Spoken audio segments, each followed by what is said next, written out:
Harus diakui, Jermanlah pemilik jet tempur pertama di dunia yang aktif beroperasi. Inggris boleh mengklaim sebagai yang pertama punya rancangan jet tempur lewat Frank Whittle. Tetapi hasilnya berupa jet tempur Gloster Meteor F8 baru aktif operasionalnya pada medio Juli 1944. Lewat pabrikan Messerschmitt yang mendesain jet tempur ME-262 di tahun yang sama seperti Whittle, sudah menggunakan jet tempurnya pada April 1944. Maka Messerschmitt Me-262 sebagai jet tempur pertama di medan perang. Ia juga diproduksi massal sebanyak 1.430 buah hingga akhir Perang Dunia Kedua. Messerschmitt membuat dua varian, yakni varian Swalby atau Walet untuk pesawat tempur dan Strumpfok burung pemangsa untuk pesawat pembom ringan. Pesawat ME-262 dirancang oleh Willy Messerschmitt lewat proyek pengembangan P1065 dengan mengambil konsep mesin jet ciptaan Hans Joachim Pabst von Ohain sejak 1936.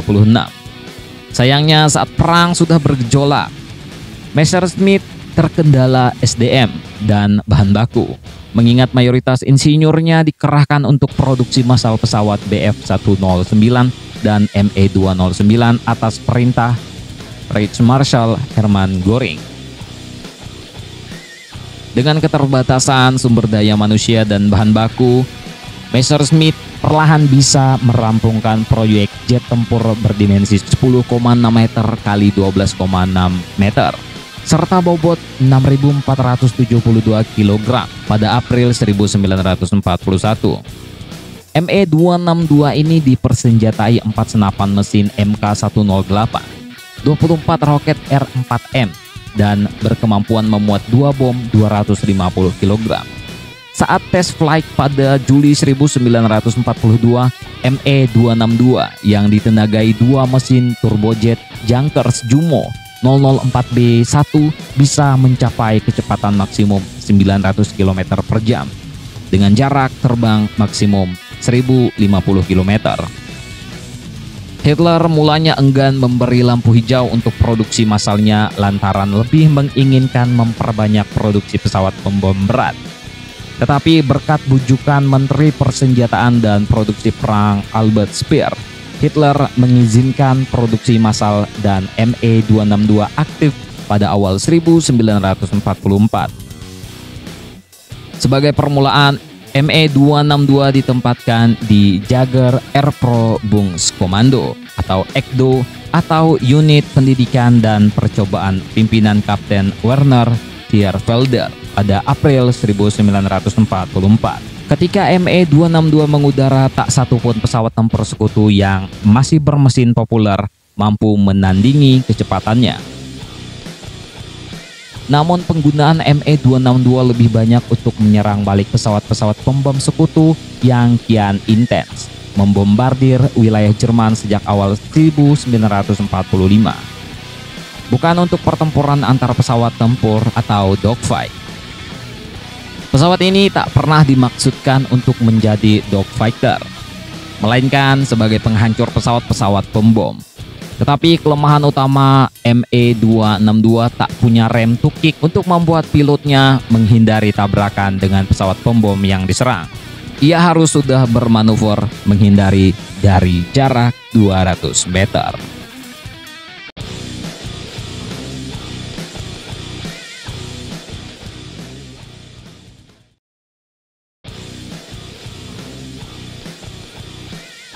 Selain jet tempur, negeri-negeri adidaya lazimnya ditakuti karena memiliki misil balistik jarak jauh. Sebelum Amerika, Inggris, India, Rusia, dan Korea Utara punya senjata ICBM, reguler maupun berhulu ledak nuklir, Jerman sudah menggunakannya dengan misil balistik Vergeltungswaffe 2 atau V2. Misil jarak jauh pertama itu merupakan pengembangan dari roket V1 alias bom terbang yang menjadi embrio misil jelajah. V2 merupakan buah pikiran dari Dr. Wernher von Braun, ilmuwan roket yang mengembangkan LPR atau Liquid Propellant Rocket atau roket bertenaga bahan bakar cair lewat proyek Aggregate sejak 1941. Dibantu para ilmuwan lain dari Pusat Penelitian Angkatan Darat, von Braun juga memanfaatkan belasan ribu pekerja paksa dari kamp konsentrasi untuk mengerjakan situs konstruksinya di Mittelweg. Per 18 Maret 1942 proyek itu rampung dan senjata yang dinamai Aggregate 4 atau A4 itu mulai menjalani serangkaian uji coba, walau uji coba yang berhasil baru terjadi 7 bulan berselang. Misil itu berbobot 12.500 kg dengan panjang 14 meter dan diameter 1,65 meter. Ia bisa meluncur dengan jarak maksimal 88 km dengan kecepatan 5.760 km per jam berkat tenaga roket yang berisi 3.810 kg etanol dan 4.910 oksigen cair. Sampai akhir perang, Jerman mampu memproduksi misil ini hingga 5.200 unit. Misil-misil V2 itu jadi senjata terbaru yang dioperasikan 3 batalion di Kesatuan Angkatan Darat. General Komando 30 yang dipimpin oleh Jenderal Artileri Erich Heinemann mulai September 1944 serta SS Werfer Abteilung 500 di bawah komando Letjen Hans Kammler mulai Oktober 1944. Lantaran saat itu wilayah Jerman sudah intens jadi sasaran bombardir udara sekutu yang berbasis di Inggris, Hitler menuntut senjata anyar itu diluncurkan sebagai balasan dengan menyasar perkotaan, bukan basis militer. Maka, nama misil A4 kemudian diganti menjadi V2, alias senjata balas dendam. Masa-masa teror terdasar Hitler dengan V2 terjadi dalam kurun 12 hingga 20 Oktober. Tercatat 3.161 V2 menyasar kota-kota Belgia, Inggris, Prancis, dan Belanda. Banyak korban jatuh dari warga sipil. Di London saja mencapai 2.754 jiwa.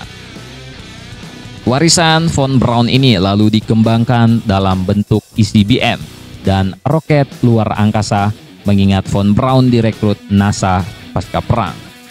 Von Braun menggunakan konsep V2-nya untuk membangun roket Saturn V dalam program Apollo pada tahun 1960-an.